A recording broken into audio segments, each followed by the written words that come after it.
Hello साथियों, कैसे हो आप सभी। आशा है आप तंदुरुस्त होंगे और स्वस्थ होंगे। इसी के साथ मेरा नाम है रजत कौशिक और आप देख रहे हैं हमारे यूट्यूब चैनल जीएसएन विद रजत कौशिक। आपने देखा होगा कि मैं आज कई दिनों बाद वीडियो लेकर आया हूँ आपके सामने को। कुछ विशेष कारण थे इसके जिसकी वजह से मैं वीडियो नहीं बना पा रहा था, परंतु मैं आज आपसे वादा करता हूँ कि एक कंटिन्यूटी के साथ आपके सामने आता रहूंगा और इसी प्रकार की अन्य रोचक जानकारी आपसे साझा करता रहूंगा, जैसे जैसे हमने पिछली वीडियो में आप सबके सामने रखी है। तो उसी क्रम को बरकरार रखते हुए चलते हैं वीडियो की ओर। तो वीडियो की जो हमारी सीरीज है वो आपको सभी को पता ही है, संविधान सीरीज। हमने भारतीय संविधान नाम से एक सीरीज चलाई हुई है, तो उसी के अंतर्गत हम यह एक चौथे नंबर की वीडियो आपके सामने रखेंगे। यह हमारे भारत शासन अधिनियम 1858 से लेकर आपके भारत परिषद अधिनियम 1909 ईस्वी तक की होगी। इसके अंतर्गत आज हम उन महत्वपूर्ण मुद्दों पर चर्चा करेंगे और महत्वपूर्ण मुद्दों को आपके सामने रखेंगे, यानी कि महत्वपूर्ण मुद्दे कह लो आप, या फिर कह रहे हैं महत्वपूर्ण तथ्यों को आपके सामने रखेंगे जो आपके ज्ञान में वृद्धि करेंगे। और साथ ही मेरी तरह आप भी अगर जो कम्पिटिटिव एग्जाम की तैयारी करते हैं तो यह जानकारी आपके लिए भी अति लाभकारी हो सकती है। तो वीडियो को अंत तक अवश्य देखें और चलते हैं वीडियो की ओर।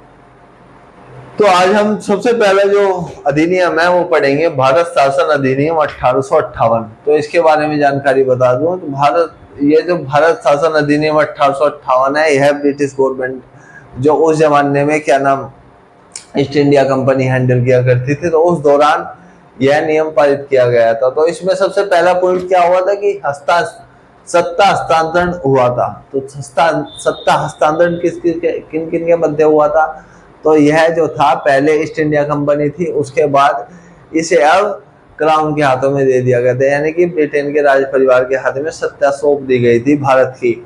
और यह क्यों हुआ था? यह इसलिए हुआ था क्योंकि आपने देखा होगा इससे एक साल पहले 1857 ईस्वी में एक भारत में क्रांति हुई थी, जिसमें हमारे मंगल पांडे जी थे और मुगल सम्राट थे और कई ऐसे अनगिनत क्रांतिकारी नेता थे जिन्होंने अंग्रेजी हुकूमत के खिलाफ एक आवाज बुलंद की थी। तो उसी आवाज को खैर दबा दिया गया था, पर उसी से सीख लेते हुए जो ब्रिटेन की संसद थी, यानी कि ब्रिटेन की गवर्नमेंट थी, उसने कंपनी से जो भारत की सत्ता थी वो अपने हाथ में ले ली थी। तो यह एक महत्वपूर्ण इसका कारण था कि सत्ता हस्तांतरण का 1857 की क्रांति था। और यह कब किस अधिनियम के द्वारा इसे ईस्ट इंडिया कंपनी से ले लिया गया था? तो यह 1858 के भारत शासन अधिनियम से इसे वापस ले लिया गया था। ठीक है, उसके बाद इसमें क्या हुआ था?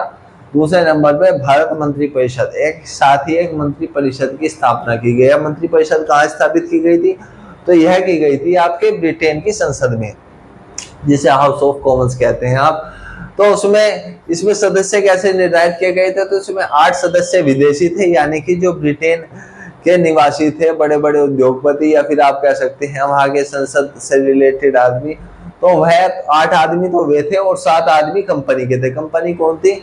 जो पूर्ववर्ती कंपनी थी ईस्ट इंडिया कंपनी, उसके 7 आदमी ये थे। 8 7 15। ठीक है, तो 15 सदस्य एक मंत्री परिषद थी और इन 15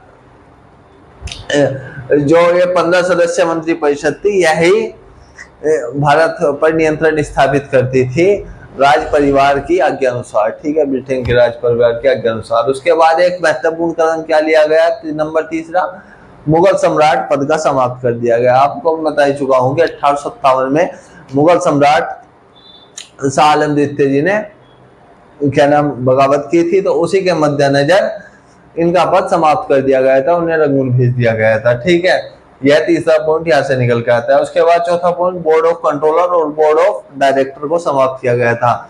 आप इससे पहले की जो वीडियो है वहां पे बोर्ड ऑफ कंट्रोलर और बोर्ड ऑफ डायरेक्टर को विस्तार पूर्वक बताया गया है, यह किस प्रकार कार्य करते थे और यह किस संस्था से रिलेट करते थे और यह कैसे इनका सर्जन किया गया था। तो इस अधिनियम के द्वारा बीओसी और बीओडी को समाप्त कर दिया गया था, यानी कि बोर्ड ऑफ कंट्रोलर और बोर्ड ऑफ डायरेक्टर। ठीक है, यह समाप्त कर दिया गया था। उसके बाद 5वां कदम क्या उठाया गया था? एक भारत सचिव पद का निर्माण किया गया, यानी कि जैसे आपने देखा होगा कि भारत के अंदर वर्तमान में एक प्रधानमंत्री है, तो उसी के तर्ज पर उस जमाने में वहां की जो सत्ता थी, क्या नाम, ब्रिटेन की, उसने भारत में शासन स्थापित करने के लिए जो मंत्री परिषद थी, इसके ऊपर एक भारत सचिव पद का निर्धारण किया, यानी कि सृजन किया। वो इसकी अध्यक्षता करता था और वो उसी के देख रेख में भारत का शासन चलाया जाता था। ठीक है, भारत सचिव, यानी कि भारत सचिव के बाद गवर्नर जनरल से ऊपर का पद भारत सचिव का था, यानी कि गवर्नर जनरल और भारत सचिव दोनों साथ में सहयोग करके भारत का शासन चलाते थे मंत्री परिषद की सलाह के अनुसार। ठीक है, उसके बाद क्या हुआ था, उसके बाद जो गवर्नर जनरल था, अब उसे उस नाम को समाप्त कर दिया गया। किस अधिनियम के द्वारा गवर्नर जनरल को नाम को समाप्त कर दिया गया था? वो भारत शासन अधिनियम 1858 के द्वारा आपके गवर्नर जनरल पद जो था उसका नाम चेंज कर दिया गया। अब क्या कहने जाने लगा उसे? अब कहा जाने लगा वायसराय, यानी कि गवर्नर जनरल को अब भारत शासन अधिनियम 1858 आने के बाद वायसराय कहा जाने लगा। यानी आप, और यह आपको जानकारी दे दो कि गवर्नर जनरल, जो अंतिम गवर्नर जनरल थे वो कौन थे? आपके लॉर्ड कैनिंग 1858 में। और प्रथम वायसराय कौन थे? प्रथम भारत के वायसराय थे वो भी लॉर्ड कैनिंग थे। यानी कि इस दौरान जो भारत में गवर्नर जनरल था वो लॉर्ड कैनिंग था और वही प्रथम वायसराय बना था। ठीक है, उसके बाद आते हैं, यह हो गया आपका भारत शासन अधिनियम 1858। यह महत्वपूर्ण। इसके बाद आते हैं भारत परिषद अधिनियम 1861। तो इनमें क्या क्या हुआ था? इसमें भी 5 महत्वपूर्ण तथ्य आपके सामने रखूंगा। इसमें गवर्नर जनरल की जो कार्यकारिणी परिषद थी उसका विस्तार किया गया था, नंबर 1 पे। दूसरे नंबर पे क्या हुआ था? विभागीय प्रणाली का प्रारंभ किया गया, यानी कि विभागीय प्रणाली आज आप देखते हैं कि आपके भारत में कई कई अलग अलग डिपार्टमेंट है, विभाग है।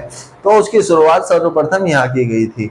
लॉर्ड कैनिंग इसके जन्मदाता थे, यानी कि लॉर्ड कैनिंग ने सबसे पहले विभागीय प्रणाली भारत के अंदर स्थापित की थी भारत परिषद अधिनियम 1861 के द्वारा।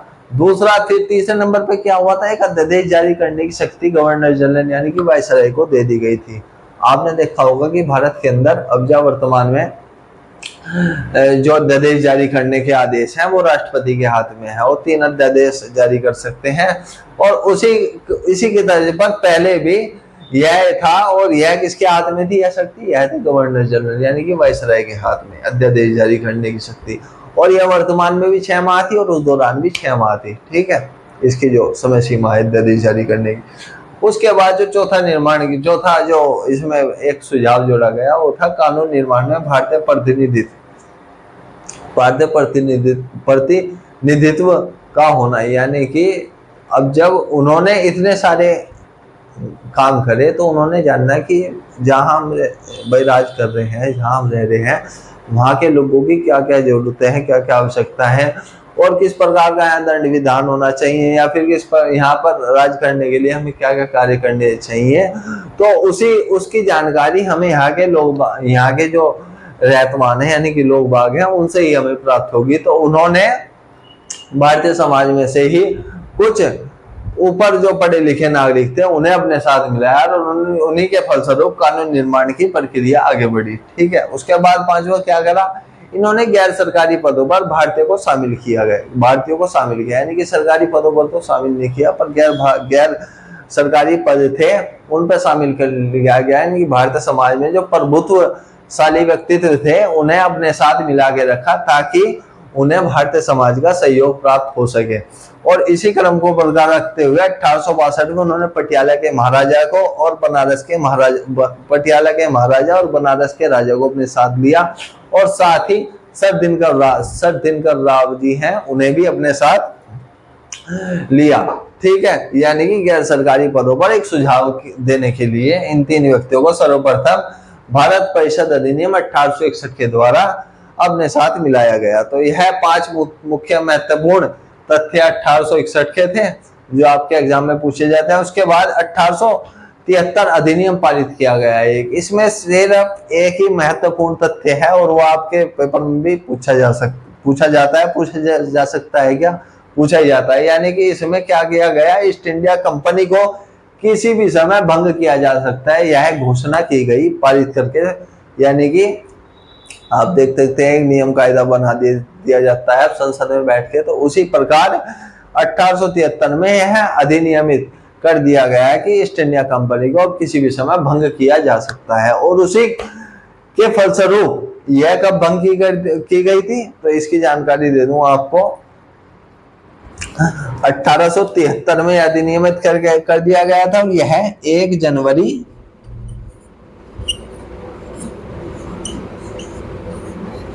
1884 को भंग कर दिया गया, भंग किया।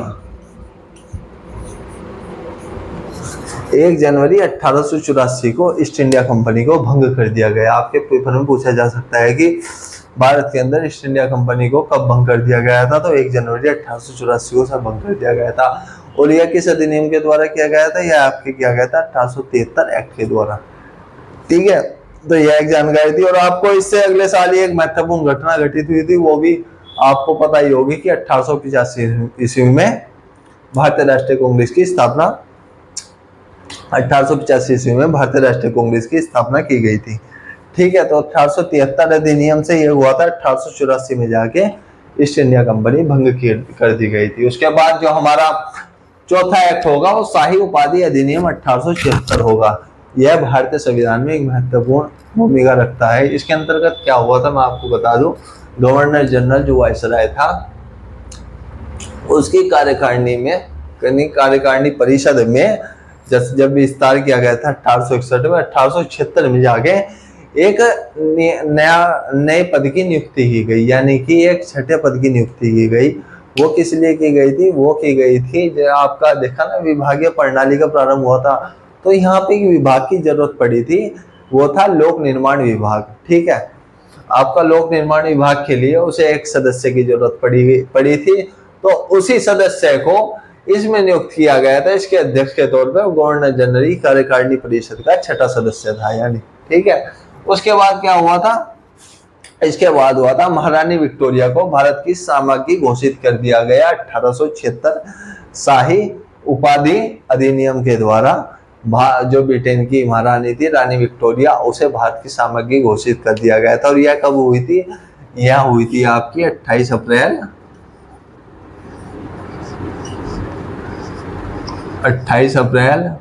1876 को साम्राज्ञी बना दिया गया। ठीक है, साम्राज्ञी बनाया 28 अप्रैल 1876 को जो था रानी विक्टोरिया को भारत की साम्राज्ञी बना दिया गया। और किस अधिनियम के द्वारा किया गया था, ये 1876 के शाही उपाधि अधिनियम के द्वारा। तो ये महत्वपूर्ण दो हैं। और यह सवाल में यह भी पेपर में आता है कि रानी विक्टोरिया को किस तारीख को भारत की साम्राज्ञी बनाया गया था, तो 28 अप्रैल 1876 को। ठीक है, उसके बाद आता है 5वां अधिनियम आपका भारत परिषद अधिनियम 1892। ठीक है, इसमें कुछ महत्वपूर्ण बदलाव दिए गए थे, यानी कि सबसे महत्वपूर्ण बदलाव था एक अप्रत्यक्ष चुनाव प्रणाली की शुरुआत की गई। यानी कि उससे पहले के जो प्रांतीय विधानसभाओं के चुनाव होते थे, जब ये इसका बरकरार रखते हुए आ रहे थे, तो उस दौरान क्या होता था कि प्रत्यक्ष रूप से चुनाव किया जाता था, यानी कि वोट सहज रूप दे दी जाती थी। भाई मैं हाथ उठाया कहूँगा भाई ये इसे वोट दो। ठीक है, मैं हाथ उठाया कहूँगा कि भाई मेरे गाँव का प्रधान ये भाई फलाना आदमी है, इसे वोट दो आप। वो कहेगा कि भाई मैं इसे वोट दूंगा। तो वो सब समाप्त कर दिया गया था, क्योंकि उसमें भाई एक दूसरे के प्रति वैमनस्य भाव उत्पन्न हो जाता था, तो वो समाप्त कर दिया गया था। अप्रत्यक्ष चुनाव प्रणाली, भाई प्रत्यक्ष रूप से कोई किसी को नहीं चुनेगा, अप्रत्यक्ष रूप से चुनेंगे। तो यह सबसे पहले यहाँ किया गया था 1892 के भारत परिषद अधिनियम के द्वारा। ठीक है, फिर इसके बाद क्या गया था, कार्यकारिणी परिषद को बहस करने व प्रश्न पूछने की शक्ति दी गई। यानी कि कार्यकारिणी परिषद कार्यकारिणी परिषद, यानी कि जब ये कार्यकारिणी परिषद थी, भारत के लिए कार्य करती थी, नियम बनाती थी और क्या नाम उन्हें लागू करती थी, और साथ ही यह कुछ कार्य करती थी। तो उससे पहले इससे कोई प्रश्न नहीं किया जाता, यानी कि इनकी जो इन्होंने लिख दिया या बोल दिया वो पत्थर की लकीर है, उसके खिलाफ कोई नहीं जा सकता था। अब क्या इन्होंने अधिनियमित कर दिया कि भाई गलती इनसे भी हो सके, ऐसी बात नहीं। तो उसी के मद्देनजर इन्होंने यह निर्धारित कर दिया कि भाई अगर जो किसी को आपत्ति है वो आगे इनसे सवाल जवाब कर सकता है और इनसे पूछ सकता है।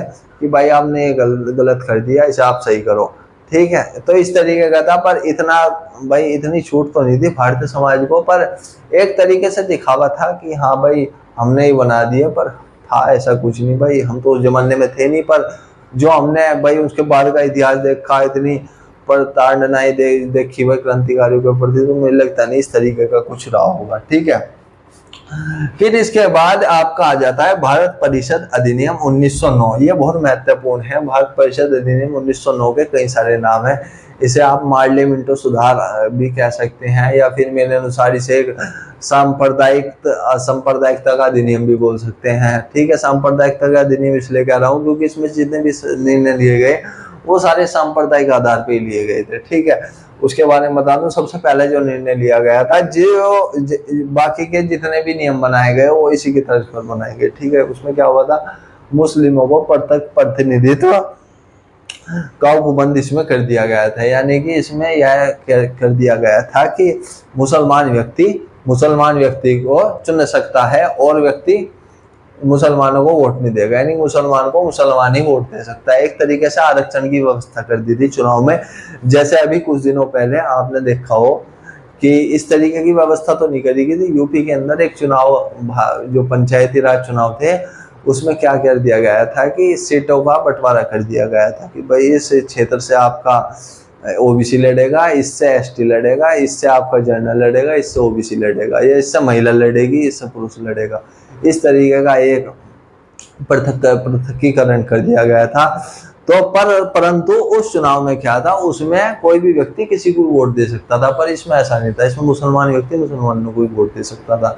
इससे क्या हुआ कि एक अनुपात बढ़ाना चाह रहे थे विधान परिषदों, जो प्रांतीय विधानसभा थी उनमें मुस्लिमों का, ठीक है। तो इसी के मद्देनजर यह घोषणा कर दी, पर इसमें हुआ कुछ गलत, उल्टा था। जो करना चाह रहे थे वो हो नहीं पाया। तो उसी कमियों को दूर करने के लिए इन्होंने आगे की कार्यवाही करी। तो उसमें सबसे पहले क्या करा इन्होंने, भारतीयों को सरकारी पदों पर, यानी कि भारत सचिव व गवर्नर जनरल की जो केंद्रीय कार्यकारिणी परिषद में थी उनमें नियुक्ति की गई। यानी कि भाई जो प्रभुत्वशाली व्यक्तित्व हैं और बुद्धिजीवी हैं भारत के, वो इस निर्णय से नाखुश थे, क्योंकि भाई भारत के अंदर सांप्रदायिक सौहार्द इन्होंने बिगाड़ दिया था इसके द्वारा। तो उसी को सही करने के लिए इन्होंने सबसे पहले ये क्या किया कि भाई जो सरकारी पद है हम इन्हें गैर सरकारी पदों पर नियुक्त कर देते, परंतु अब हम इनकी कार्यकारिणी परिषद में इन्हें सरकारी पदों पर भी नियुक्त करें, सचिव वगैरह के पद पर, ठीक है, इनके असिस्टेंट वगैरह के पद पर, ठीक है। उसके बाद इन्होंने ये जो अधिनियम पारित किया गया थी, प्रश्न पूछने और बहस करने की आजादी 1892, उसके 17 साल यानी कि 92 और 800 और 9 8 और 9 17 यानी 17 साल बाद इसमें प्रश्न पूछने की शुरुआत की गई। यानी कि देखो 1892 में इन्होंने अधिनियमित कर दिया था कि भाई प्रश्न पूछे जा सके आपकी कार्यकारिणी परिषद से, ठीक है। पर वो सबसे पहले कब पूछे गए, 1909 में जाके। यानी कि इस बात को दबाने के लिए ही ये सब कार्यक्रम अपनाए गए, ठीक है। प्रश्न सबसे पहले कब पूछा गया, 1909, ठीक है, कार्यकारिणी परिषद से। उसके बाद क्या किया गया, उसके बाद भी लोग बागों में एक ईर्ष्या का भाव था अंग्रेजी हुकूमत के प्रति। तो इन्होंने एक नियम और बनाया कि प्रांतीय विधानसभा परिषद की संख्या में वृद्धि की गई। यानी कि आपने देखा हो एक अनुपात निश्चित करने के लिए कि भाई जैसे किसी गांव में भाई जैसे 4 गांव है, ठीक है, 4 गांव में वोट परसेंटेज 20%, एक गांव का मान लो, एक गांव में आपका वोट परसेंटेज में 80% आपके हिंदू और 20% मुस्लिम है। तो इन्होंने उसमें 4 कैंडिडेट खड़े करने आपके, तो 4 में से ये 2 आपके मोमडन खड़े कर देंगे और 2 आपके हिंदू खड़े कर देंगे, जो ईसाई की पृथक्करण में किया था। तो उसमें उसके अंतर्गत इन्होंने क्या कर दिया कि अब जो हिंदू की बस्ती थी, जब वहां 4 कैंडिडेट, अब उस हिंदुओं की जो कैंडिडेट थे उनकी संख्या में वृद्धि कर दी गई एक अनुपात निश्चित करने की। यानी कि 2 की जगह आप 4 हिंदू खड़े कर सकते थे। इस तरीके का मेरे अनुसार तो ऐसा ही किया गया था। भाई इतनी डीपली तो पढ़ा नहीं, पर सोच समझ के इतना ही अंदाजा लगा सकता हूँ कि जो विधान परिषद की संख्या में वृद्धि की गई थी प्रांतीय विधान परिषदों की, वो इसी प्रकार की गई होगी कि एक अनुपात बना रहे हिंदू मुस्लिमों के बीच प्रांतीय विधानसभाओं में, ठीक है। यानी कि उनके 2 सीटें हैं तो उन्हें भाई आप 4 कर दो हिंदू की, कि इस तरीके का अनुपात संख्या के अनुपात में बना रहे, तो इस तरीके की गई होगी, ठीक है। उसके बाद इन्होंने क्या किया, जो प्रेसिडेंसी कॉर्पोरेशन थी और चैम्बर ऑफ कॉमर्स थे, यानी कि कुछ ऐसे संगठन थे और कार्यालय थे, उनके अंतर्गत प्रेसिडेंसी कॉर्पोरेशन हो गया, चैम्बर ऑफ कॉमर्स होगी, विश्वविद्यालय यानी कि यूनिवर्सिटियां होगी, और जमींदारों के लिए अलग प्रतिनिधित्व का प्रावधान किया गया। यानी कि इनसे संबंधित जो व्यक्ति थे वह भी इन्होंने इन्हें अलग प्रतिनिधित्व दिया इन असेंबली में, कि भाई इनका अलग प्रतिनिधित्व रहेगा, कि भाई क्योंकि ये विचलित थे इन चीजों से। आपने देखा हो महात्मा गांधी जी खुद इसके खिलाफ थे, इन्होंने अनशन वगैरह भी किया था। तो 1909 का जो है ये बहुत डीपली जानकारी आपको लेनी है तो किसी अच्छे सर से, भाई मैं थोड़ी बहुत जानकारी जो मुझे है वो मैं बता रहा हूँ आपको। और यही थी कि जितने भी आदमी इनसे नाखुश थे 1909 के खिलाफ, उन्हीं सबको इसमें स्थान दिया गया, उन्हीं की नाखुशी दूर करने के लिए, ठीक है।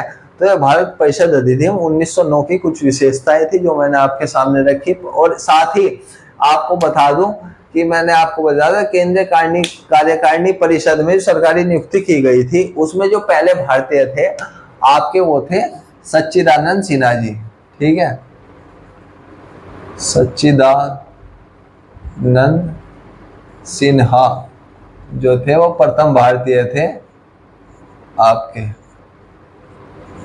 ठीक है, सच्चिदानंद सिन्हा जी, ठीक है। उसके बाद इन्होंने क्या करा भाई, हाँ एक जानकारी और है, इसका नाम मार्ले मिंटो सुधारवी है। तो मार्ले कौन थे, मार्ले जो थे वो आपके भारत सचिव थे। मार्ले कौन था, भारत सचिव।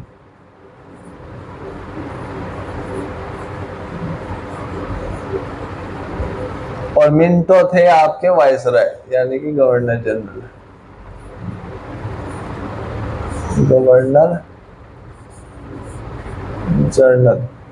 मिंटो आपके गवर्नर जनरल थे, ठीक है। तो यह कुछ जानकारी थी भारतीय संविधान की जो संबंधित, यह आपको मैंने 6 एक्टों के बारे में बताया, और इसी प्रकार के अन्य एक्ट भी आपके सामने रखूंगा, और इससे पूर्व की वीडियो में भी आपके सामने रखे हैं। आप अत्यधिक और भी जानकारी हासिल करना चाहते हैं तो आप भी मेरे YouTube चैनल पर प्लेलिस्ट बनी हुई है भारतीय संविधान के नाम से, उसी के अंतर्गत यह प्लेलिस्ट की चौथी वीडियो होगी, चौथी वीडियो है शायद, तो उसी में आपको अन्य जानकारी मिल जाएगी, और इसी प्रकार की अन्य वीडियो भी प्लेलिस्ट पर आपको मिलेगी आगे आने वाले दिनों में, ठीक है। तो यह एक जानकारी थी जो आपके साथ साझा की, और इसी के साथ आपसे एक छोटा सा आग्रह है कि आप हमारे चैनल पर नए हैं तो हमें सब्सक्राइब करना ना भूलें, और साथ ही बेल आइकन को अवश्य दबाएं ताकि नोटिफिकेशन के माध्यम से आपको जानकारी मिलती रहे। और साथ ही हमारे सहयोगार्थ अगर जो आप हमारी मदद करना चाहते हैं तो हमें अत्यधिक मात्रा में शेयर अवश्य करें ताकि हमारे मनोबल में वृद्धि हो, और इसी प्रकार के अन्य कंटेंट आप सबके सामने हम इसी प्रकार रखते रहें। और इन वीडियो को बनाने का मेन मकसद यही है कि भाई सही बताऊं तो मैं इतना कोई पढ़ा लिखा आदमी नहीं भाई, अभी हाल फिलहाल में भी 10-15 दिन पहले ग्रेजुएशन कंप्लीट हुई मेरी, और उसी के साथ ही कोई इतने खास नंबर नहीं आए भाई, 57% नंबर है, कोई इतने मायने नहीं बैठते नंबर भी।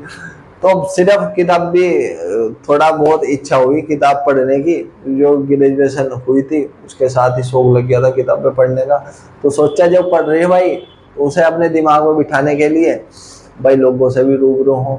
अब इसका फायदा क्या होता है कि मैं वीडियो बनाता हूँ तो इसके माध्यम से पहले मैं पढ़ता हूँ किताब में, फिर मैं लिखता हूँ, फिर मैं बोलता हूँ, तो मेरे अच्छे से याद हो जाते हैं। यानी कि मेन फायदा तो मेरा यह है कि मेरी चीजें याद हो रही हैं, और माध्यम आप हो इन्हें मेरे याद करने का, ठीक है। यानी कि मैं आपके सामने इसलिए बोलता हूँ ताकि मेरे याद हो जाए, मेन मोटिव यही है, ठीक है।